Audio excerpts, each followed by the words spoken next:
can just see the hole for the pin, and it's very nearly, in fact it is just obscured, and that'll be fine. If you can just begin to see the hole, that'll be okay as well.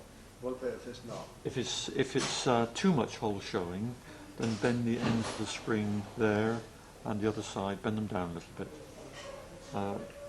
It's unlikely that it'll be bent too far the other way. So now find the pin that passes into that hole.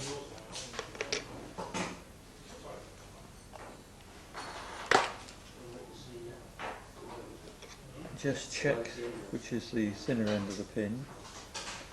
Now the pin is replaced, but you're likely to find that one side of this hole is going to be chamfered, and in fact it's the other side, and it's that side that the pin enters into. So pop the pin in, get the pin starting to grip in the hole.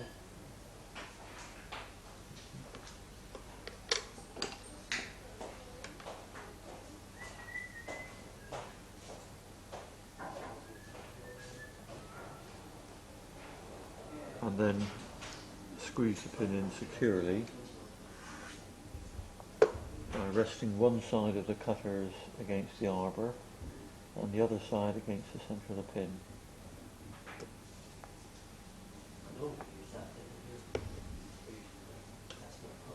I used the flat nose pliers for that, I think was easy. Well, yes.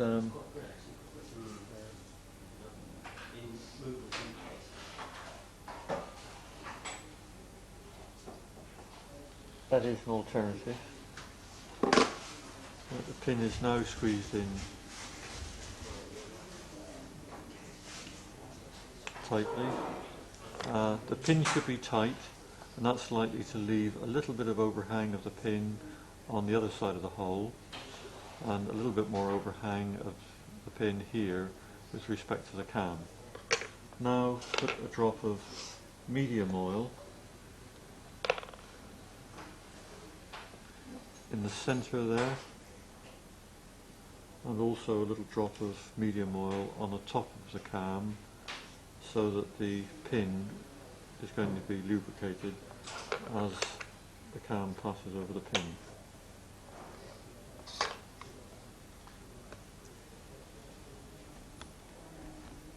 So next I would replace the Why was alarm. that groove there, Mr. Watson? I'll show you one moment. Let's turn this over and try and answer your question. I think I know what you're asking, but we'll see. That sort of recess or sort of groove. Yes. You're talking about the step there, are you? Yeah. Right. When the wheel is pressed down, as it is at this moment, we have either the reverse side of this wheel resting against the tail of the hammer, preventing it from alarming, or on other clocks we have a part of the spring here that passes down through the plate. Trying to find the position now, it's just here. Right, part of the spring can pass down into that hole in the plate there and interfere with the tail of the hammer. Well then, as the clock works, I'll try and show you this, if I can find the hand setter. There we are, there's the hand setter, which should be put on. Now, there we go. As the clock works, you notice that the cam is approaching that pin. Now, as soon as the two become coincidental, you'll find that the wheel will lift. And let's try and get that into shot so that you can see it actually happening. Which wheel? Not the... The alarm release wheel is going to lift any minute. There we are. You see it lifting? And now if the alarm spring was in, what would happen is that the clock would now alarm. And then the clock carries on working until it comes around again. But anyway, let's put the mainsprings in next, and perhaps we can demonstrate a little bit better with the mainsprings in. So that pin's quite important, really, isn't it? Yeah. Yes. Yes. Right, let's put the clock to one side a minute then. And we'll think now about putting the mainsprings in. In preparation for putting the mainsprings in, we'll put on the 2 winding keys.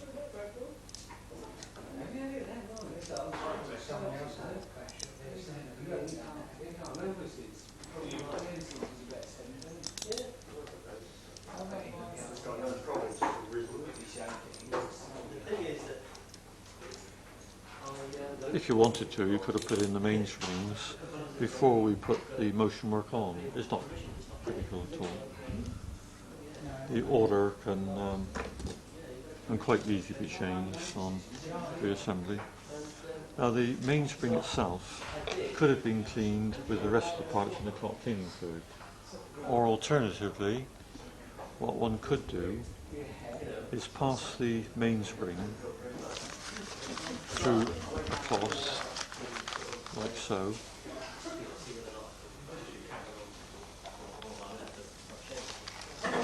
Do that 2 or 3 times until the mainspring is quite clean.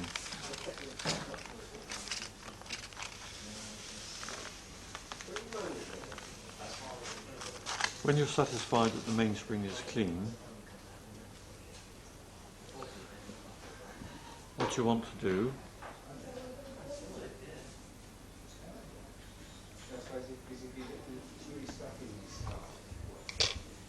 is take the body of the spring here and pass it over the top of the rest of the mainspring like so. Now just feed the spring round and round until you come to the last half coil.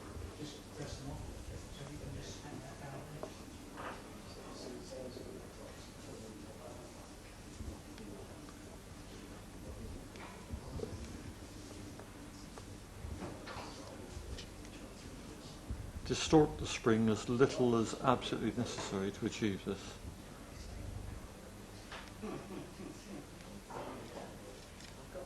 The centre coil is fairly tough, and if you have any trouble at all in working out to the last half coil, then use a round nose pliers in the middle of the spring to assist you. But still remember that the spring needs to be distorted as little as is absolutely necessary. So there we are, the last half coil. Now to put the spring into the clock.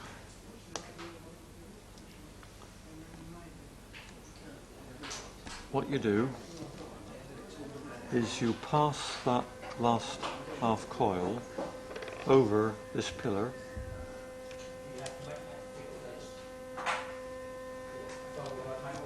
like so. Feed it into the clock so that it passes around the great wheel arbor.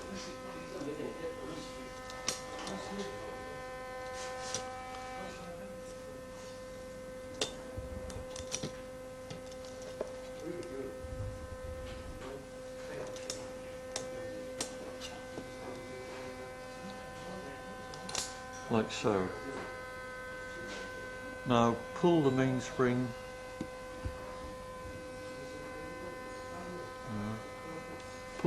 against the arbor, and if the camera can cut, there we are, you can just about see, there we are, you can just about see the eye of the mainspring entering the slot in, the eye in the, there we are. You can see the hook in the arbor, I meant to say, enter into the gap, the eye in the, let's try that again. You can see the hook in the arbor enter into the eye of the mainspring. Now by pulling on the end of the mainspring, the body of the spring that is, you can then wind the spring into the clock using your fingers as a clutch. So what are you holding? You've got to hold. I'm holding the mainspring between the thumb and fingers like so. So I'm holding it quite firmly so that as I wind, the mainspring is being pulled out of my hand into the clock. What would happen if you weren't holding that? If I weren't holding it, the hook would come away from the arbor of the great wheel, and there would be just no engagement between the arbor and the mainspring, so I just wouldn't be able to wind the mainspring in. So you must restrain the mainspring so that the two remain in contact. And continue winding.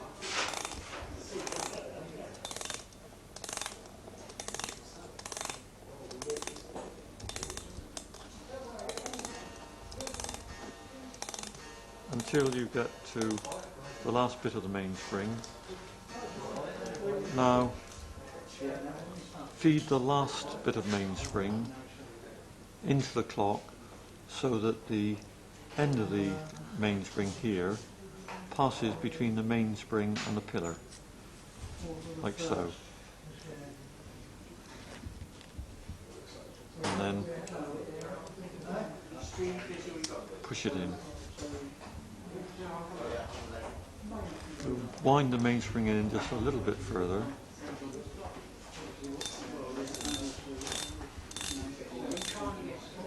Like so. And now we'll lubricate the mainspring, and for that I would recommend about half a dozen drops of oil spread across the mainspring, and capillary attraction will pull that oil down to where it's required. That's heavy oil. What you want to imagine is that the whole of the mainspring will have a thin film of oil. Now to achieve that, I think about half a dozen drops should achieve that. When you've done that, do exactly the same with the alarm spring. There's the alarm spring. Pass that across your cloth.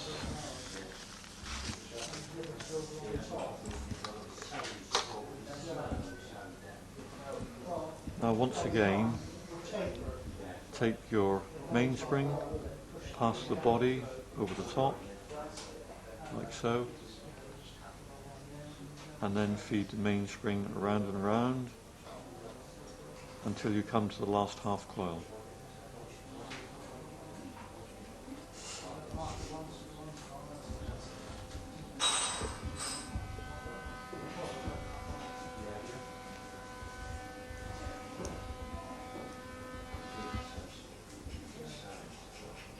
That's the mainspring fed around to the last half coil. Now take your clock and feed the mainspring, or that is the alarm spring, feed that into the clock, and what we're going to do is pass the spring through here between the pillar and the bell. So the mainspring is going to go in through there and then wrap around the alarm great wheel arbor. So in practice, it's like this. Pass the end of the spring over the pillar. Now to feed it in, what you're going to need is a suitable tool to help to feed the mainspring in over the arbor. For that, a hand lifter like that is pretty ideal. So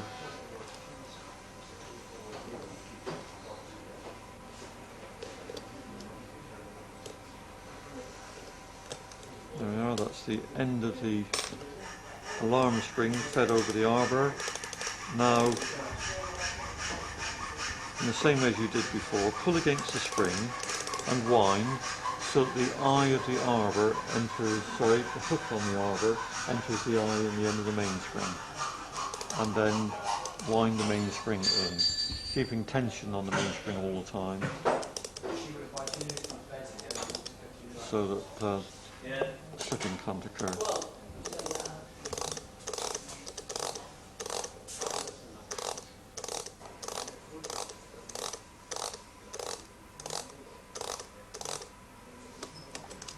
Now we come to the last coil, and to feed this bit in I would first of all straighten this out. The very end of the mainspring is softened, so the end there will straighten out.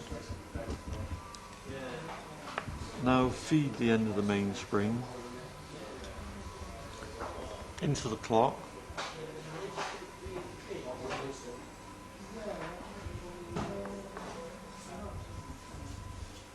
There we are. It's fed around the pillar there, and it's fed in around the back of the mainspring.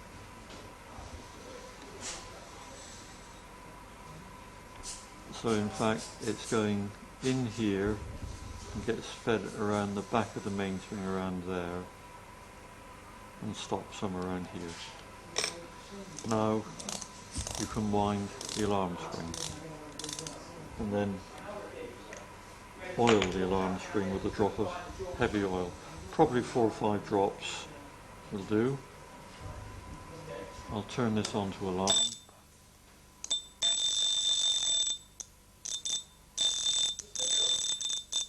And while we've got the heavy oil and the oiler on the go, I would now oil the alarm escape wheel teeth. So for that, allow the clock to alarm, but allow the teeth of the wheel to pick up the oil as they pass. Probably can't get this on camera. But, here we go. I wonder if I might be able to.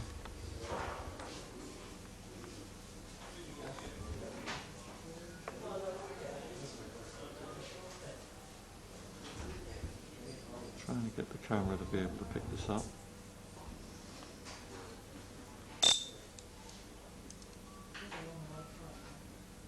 Very difficult for the camera to see it. There we are. So there's the escape wheel passing the pallets. So I put my oiler in with the oiler on the oiler, with the oil on the oiler, and now let the teeth pick up the oil as they pass, like so. Turn the oil around. There we are. Now that's the alarm escape wheel teeth oil and both alarm pallets. Now test the detent by winding, pressing the detent, checking that when you wind it kicks back. That's the alarm clock detent operating properly.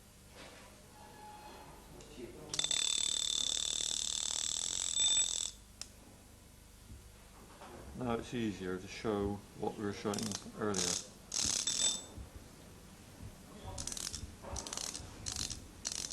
Now that the mainsprings are in, we can see that if we put the fan in, there we go, we can see that as the cam approaches the pin,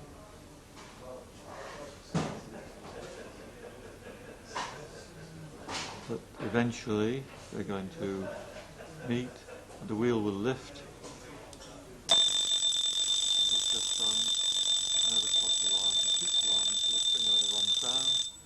Until you press the alarm stop detent. So it was the wheel lifting that caused something, usually either an extension of that spring or an extension of that brass on the back of that wheel to free itself from the alarm pallet, thus allowing the clock to alarm. All of that is happening inside the clock, but isn't going to be picked up by the camera, so it's pointless trying to plug it out.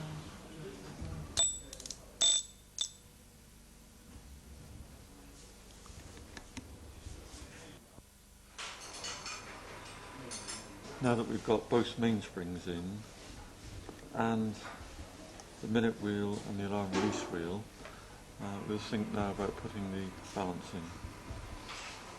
Let's start by replacing the bottom cup screw, which I wouldn't normally take out, but fell out because of a loose thread.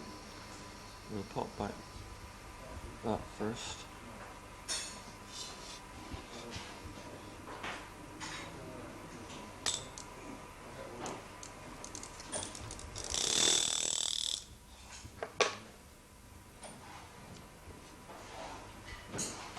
Now, I would half fill the top and bottom cup screws with heavy oil.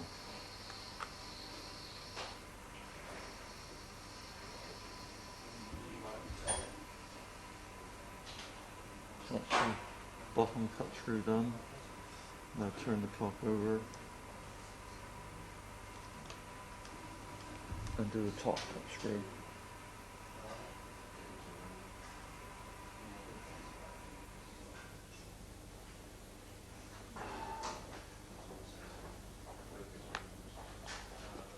Now we can put the clock to one side and turn our focus onto the balance.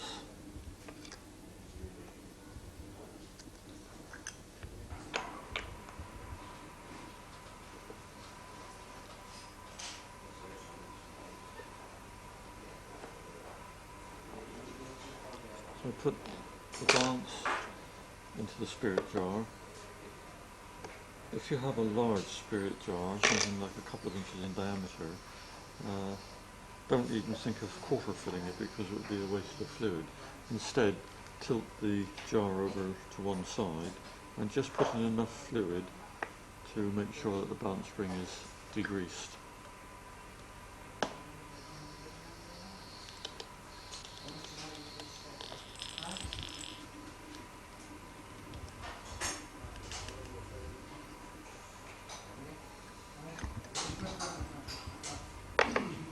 Now the surplus fluid on the balance should be drawn off using a paper towel.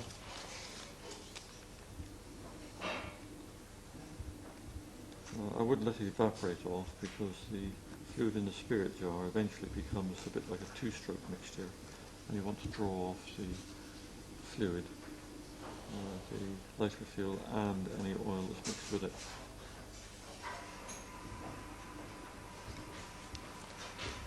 If necessary, use your movement blower to help dry.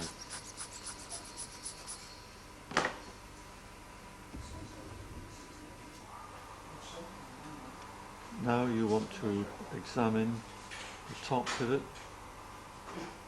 the bottom pivot, the impulse pin, and particularly the area on the balance staff around the back here around the impulse pin. Examine them for any congealed oil, and if there is any congealed oil, dig it off with a pegwood.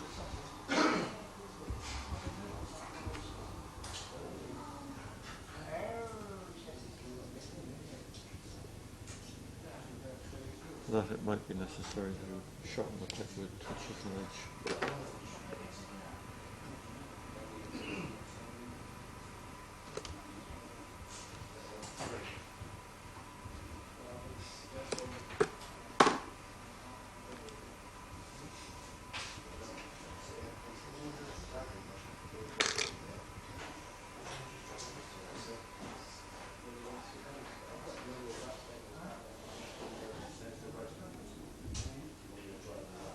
The areas that I just pointed out need to be immaculate. If they're not, they'll take the goodness out of the new oil when it's applied.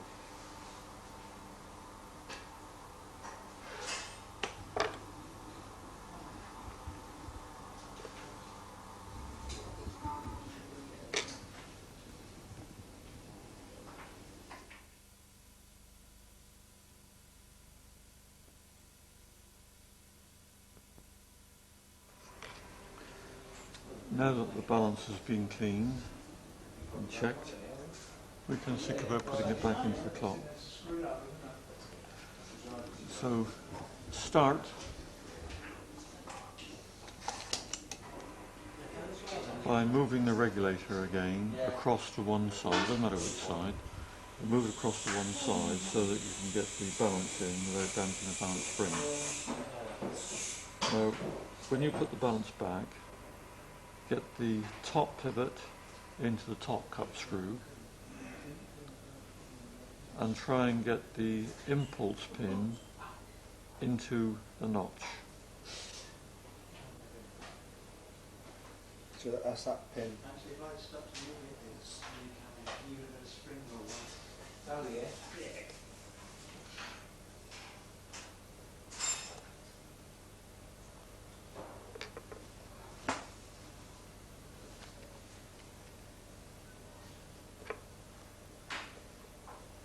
There we go. That's the impulse pin into the notch. Or the notch on the pallet. Yes. Now hover the bottom pivot over the bottom cup screw and adjust up the bottom cup screw.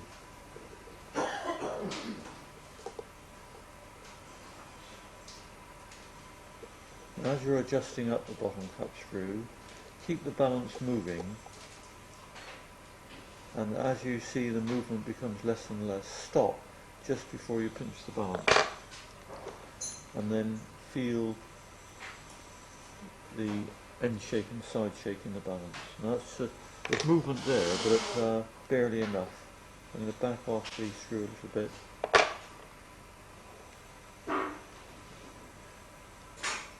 I'm trying to avoid excessive movement, because excessive movement means that the impulse will be lost by the pivot moving across the hole. But on the other hand, there has to be enough to accommodate the minor distortions in casing. To get the right feel there, hold the tweezers very, very lightly and just tickle the balance up and down. That's going to be okay. Now centralise the regulator, and before I pin the balance spring, we better explain that what we want to end up with is a balance spring that's flat. We want a balance spring that clears the bottom of the regulator and clears the top of the regulator, though it needn't necessarily work exactly halfway, that is between the top and the bottom. But when the clock is actually working, the balance spring should vibrate uniformly across the gap of the regulator, so that's across that way. So that's what we actually want to end up with. Now, to achieve that, what I'm going to do first of all is make sure that the impulse pin is in the notch. Now turn the balance around this way, that is the rim towards the pallet, just to free the end of the spring from the stud over there and the regulator.